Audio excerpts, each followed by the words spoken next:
வணக்கம். ஆதித்யாய சோமாய மங்களாய குதாச்ச குரு சுக்கிரச்சனிப்பேஷ ராகவே கேதுவே நமோ நமஹ. ஸ்ரீ குபேரன் டிவி நேயர்களுக்கு அன்பு வணக்கங்கள். நான் உங்கள் நண்பன் doctor KR Ramesh Prajapati, financial astrologer. வணக்கம் நண்பர்களே. பலவிதமான சுவையான கிரக மூவ்மெண்ட்டுகளெல்லாம் நார்மலாக நடந்துகிட்டு இருக்கோம் செலஸ்டியல் சிஸ்டம் உடைய வானவெளியில். அப்படிப்பட்ட வானவெளி வேடிக்கைகளிலே சில போது ஒரு 10க்கு 10 ரூமில் எல்லாரையும் அடைச்சி வச்சு அதுக்கப்புறம் மூவ் பண்ணால் எப்படி இருக்கும் அப்படிங்கிற மாதிரி எல்லா கிரகங்களும் ஒரு கட்டத்துக்குள்ளே, ஒரு ராசி கட்டத்துக்குள்ளே அமைவதும் அவர்கள் திருப்பி விலகி செல்வதும் ஒரு வழக்கமான ஒரு விஷயமாக நடந்து கொண்டு இருக்கிறது. இதற்கு முன்னே நாம் பார்த்துருக்கிறோம். கோவிடுக்கு முன்னாடி 2016-17 அந்த ரேஞ்சில் பார்க்கும்போது தனுசு ராசிக்குள்ளார அனைத்து விதமான கிரகங்களும் ஒரு சேர்க்கையை கொண்டு வந்தது. ஆனால் அந்த இடம் போராட்ட களம் தனுசு அப்படிங்கும்போது அந்த போராட்ட களத்தினுடைய எஃபெக்ட்டு அந்த இடத்தில் தான் மகாபாரதம் என்ற போர் என்ற உச்ச காலத்திலே இருந்தது. அந்த 14 நாள் போர் இருந்தது அப்படிங்கிற அந்த எஃபெக்ட்டு. அப்புறம் கண்டினியூஸாக 3 கிரகணங்கள் வந்தது. அந்த கிரகணங்களினால் உடைய எஃபெக்ட்டுன்னு நிறைய எஃபெக்டை அடிஷ்னலாக போட்டுக்கிட்டோம். அதுலேயும் குருவும் சனியும் பார்த்து கொண்ட எஃபெக்டில் வரக்கூடிய சுனாமி மாதிரி விஷயங்கள், இப்படி பலவிதமான கிரக மாற்றங்களே இந்த கிரகங்கள் தன்னுடைய பரிமாற்றங்களினாலும் பார்வைகளினாலும் ஏற்படுத்தக்கூடிய விஷயங்களை நம்ம பார்ப்போம். அப்படி பார்த்தபோது தான் நிறைய நேச்சுரல் கலாமிட்டி அப்படின்னு சொல்லுவோம், இயற்கை அழிவுகள் அப்படின்லாம் உண்டு. நம்ம எதிர்பாராத விஷயங்கள் எல்லாம் நடந்தது அப்படின்னு பார்க்குறோம். இப்படிப்பட்ட நிகழ்வான ஒரு விஷயந்தான் இப்போது மார்ச் 30 மீன ராசிக்குள்ளரே இதே மாதிரி சூரியன், சந்திரன், சனி, சுக்கிரன், ராகு மற்றும் புதன் இவர்களெல்லாம் சேர்கிறார்கள். இந்த ராகு சாயா கிரகம் எடுத்துக்கிட்டோம்னா மற்ற 5 கிரகங்கள் ஒன்றாய் சேர்வது அப்படின்னு வைத்துக்கொள்ளலாம். எப்போ சூரியன், சந்திரன், ராகுவுடன் தொடர்பு வந்ததோ அன்றைக்கி கிரகணம்னு பேர், சூரிய கிரகணம் வந்துடும் அன்றைக்கி. அதனால் அந்த டேயில் சூரிய கிரகணம். ஆனால் இந்தியாவில் தெரியாது. ஆனாலும் கிரகணோட எஃபெக்ட் இருக்குமானா இருக்கும் அப்படின்னு வச்சுக்கணும். ரெண்டாவது முக்கியமான விஷயம், இதில் புதன் அப்படின்னு இருக்கிற நீச்ச கதி அப்படின்னு போவார். அதனுடைய தன்மையை இழக்கக்கூடிய அவர் வக்ரகதியிலே நீச்சமாகிறார் அப்படின்னு பார்க்குறோம். சுக்கிரனானவர் உச்சகதிக்கு போவர், அவரும் வக்ரகதியில் இருக்கிறார்னு பார்க்கிறோம். சனி என்ற பகவான் கும்பராசியிலிருந்து 29 30 உள்ளார். அப்போ தான் வீட்டுக்குள்ளே நுழையிறார் அப்படின்னு 30 உள்ள வருவார். இப்படி எல்லாருமே அந்த காலகட்டங்கள் ரொம்ப வித்தியாசமான நாட்களில் இருக்குது. அதில் இன்னும் சுவையானது என்னென்னா, இந்த வீட்டுக்குரிய எங்கே உட்காந்துருக்கிறார் அப்படின்னு பார்த்தா 3ஆம் இடம்னு சொல்லக்கூடிய இடத்துல, இந்த வீட்டினுடைய 3ஆம் இடம் முயற்சி ஸ்தானம் அப்படிங்கிற இடம். அங்கே குரு அமர்ந்திருப்பார். அவர் குருவுடைய அமர்ந்தல் இவருடைய பரிவர்த்தனை யோகம்னு சொல்லுவாங்க. சுக்கிரனுக்கும் குருவுக்கும்லாம் பரிவர்த்தனை யோகம், ஒருத்தர் வீட்டில் மாற்றி உட்கார்ந்துருக்கிறது. அப்படிங்கிற போது மாற்றி உட்காரக்கூடிய சுக்கிரனுடைய வீடு வக்ரம் என்ற இடத்துல அமர்ந்திருப்பதும், குருவானவர் 3ஆம் இடத்துல ரிஷபத்தில் அமர்ந்திருப்பதும் எப்படி நமக்கு எஃபெக்ட் இருக்கும் அப்படிங்கிறத நம்ம பார்க்க வேண்டியிருக்கு. இவங்க எல்லாரையுமே, இந்த கிரகங்கள் எல்லாரையுமே, கேதுன்னு ஒரு கிரகம் இருக்குது. அந்த கிரகம் சாயா கிரகம். அவர் 7ஆம் பார்வையாக பார்க்க கொண்டார். இந்த கேது தான் பல விதத்திலும் தனத்தை கொடுப்பவரும் தனத்தை பிடுங்குவரும். அதாவது பாம்புல இன்னொரு பாம்பு தலை அப்படின்னு சொல்லுவோம் இல்லையா, தலை, பாம்பு தலை பார்த்துக்கிட்டு இருக்குன்னு அர்த்தம். கருணாகம் பார்த்து கொண்டு இருக்கும்போது இருக்கக்கூடிய விஷயங்கள் எப்படி இருக்கும் அப்படின்னு நல்ல ஒரு சுவாரஸ்யமான விஷயங்களும் இதில் இருக்கிறது. இதனால் ஒரு பயம் வரும், எங்களுக்கு எப்படி இருக்கும் அப்படின்னு ஒவ்வொருத்தரும் கேட்போம் இல்லையா. எங்கள் ராசி நல்லா இருக்குதுங்களா, மீன ராசிக்குள்ளே இத்தனை பேர் அமகலம் பண்ணால் மீன ராசி நல்லா இருக்குமா அப்படிலாம் ஒரு கேள்வி வரும். அப்படிப்பட்ட கேள்விகளுக்கு நாம் தொடர்ந்து பதிலை ராசிகள் வழியாக பார்ப்போம். வணக்கம் தனுசு ராசி அன்பர்களே. எப்பவுமே போராட்ட குணம், எதையுமே சாதிக்க வேண்டும் என்ற எண்ணம், பரந்த மனப்பான்மை, மென்மையான சுபாவம்.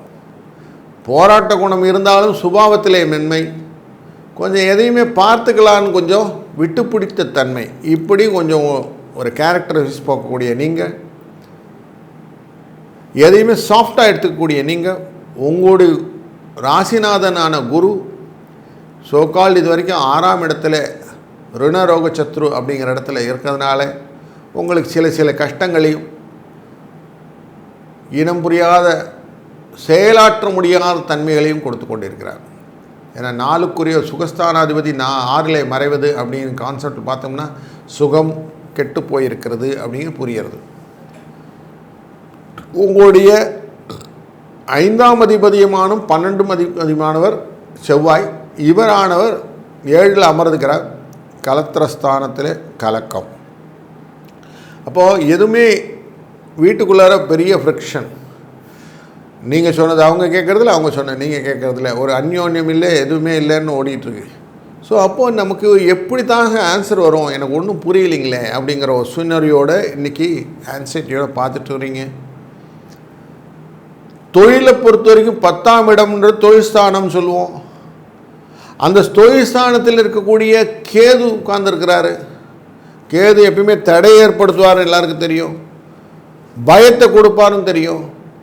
10ல் கேது உட்கார்ந்தா பணம் விரயம் பண்ணிகிட்டே இருப்பார். எதுவும் செலவு ஆகினே இருக்கும். எதிர்பாராத செலவுகள், தேவையற்ற செலவுகள். செலவு கண்ட்ரோல் பண்ண முடியுமானா அது கண்ட்ரோல் பண்ண முடியல அப்படிங்கிற ஸ்டேஜ் வரையும் இருக்கக்கூடிய செலவுகள் அப்படிங்கிறதுக்கு மார்ச் 30ஆம் தேதி போராட்டத்துக்கு எல்லா கிரகங்களும் ஒன்றாக சேர்ந்து கொண்டு உங்களுடைய சுகஸ்தானம் அப்படிங்கிற 4வது ஸ்தானத்துக்கு போய் உட்கார போகுது.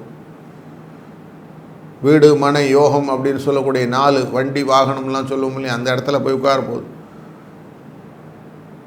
அந்த இடத்துல உட்காரக்கூடிய சினாரியில் பார்க்கும்போது 8ஆம் அதிபதி 9ஆம் அதிபதியான சந்திரன் சூரியன் அவர்கள் உங்களுக்கு 4ல் அமர்கிறார்கள். 8, 9 தொடர்பு அப்படின்னாலே உங்களுக்கு வியாதியை கொடுக்குன்னு அர்த்தம், விரோதத்தை கொடுக்குன்னு அர்த்தம், சண்டை சச்சரவு எல்லாத்தையும் கிரியேட் பண்ணும். அவ்வளோ நல்லதல்ல.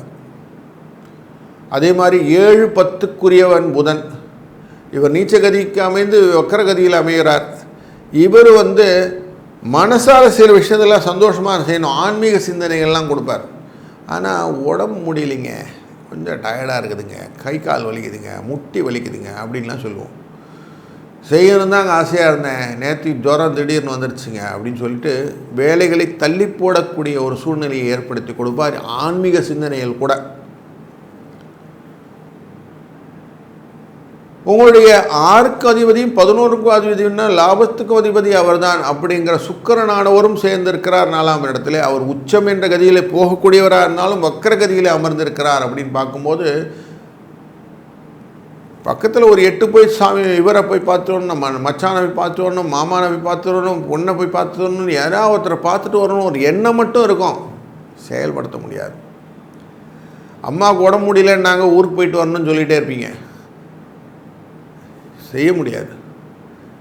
ஏதோ தடைகள், சின்ன சின்ன தடைகள், பெரிய தடைகள் இப்படி போயிட்டே இருக்கும். அதனால் வரக்கூடிய எங்கே அவன் சொன்னால் வரான பார் அப்படின்னு சொல்லிட்டு உங்கள் வீட்டில் எல்லோரும் திட்டிக்கிட்டு இருக்காங்க. இது சனி ஏற்படுத்தி விடுவார். சனி ராகு சேர்க்கை எப்படின்னா உங்கள் ஃபேமிலியில் இருக்கிற எல்லோரும் உங்களை திட்டுற மாதிரி வச்சுருவாங்க.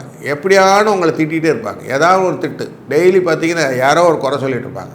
அவர் என்னங்க அவங்க பெரிய பந்தா காட்டுறாருங்க, சொன்னால் வரமாட்டேங்கிற அப்படின்னா வேலை கொஞ்சம் எட்டு பார்த்து போகலாம்ல அப்படின்னு சொல்லுவாங்க. ஸோ இப்படி உங்களை கொண்டு ஒரு துயரத்திலேயே ஒரு குழப்பத்திலேயே உங்களுக்கு ப்ரெஷர் கொடுக்கக்கூடிய சினரியோ தான் இன்றைக்கி இருக்குது. அதில் நீங்கள் உபயஜயஸ்தானம் அப்படிங்கிற ஸ்தானத்தில் இருக்கிறீங்க. அதாவது எதையுமே சமாளித்து கொள்ளக்கூடிய ஸ்தானத்தில் இருக்கக்கூடியவர். உங்களுக்கு நேர் 7க்குரியவர் புதன். அந்த புதனே 11க்கு அது மாரகஸ்தானத்தின் அதிபதி அவர் தான். பைசா கொடுக்குற பாதகஸ்தானி அதிபதி அப்படின்னு தான், லாபஸ்தானி அதிபதி அப்படின்னு அவர் தான். லாபம் வருமானு கேட்டால் லாபம் வரலைங்க, அதரங்க ரொம்ப குழப்பமாக இருக்குது அப்படின்னு சொல்லக்கூடிய சினாரியில் உங்களுக்கு உடம்பை சிக் பண்ணி விடுறதும் அவர் தான். அப்போ எப்படி பாருங்கன்னு, செலவுக்கு எதான் வழி இருக்க வழி, வரவுக்கு வழி இல்லைன்னு சொல்லி புலம்பக்கூடிய ஒரு சூழ்நிலையை கொண்டு போய் விட்டுறார். இந்த சீனரியோ தான் இன்றைக்கி மார்ச் 30ஆம் தேதி உங்களுக்கு ப்ரொடாமினெட்லி கண்ணு முன்னாடி நிற்கிது.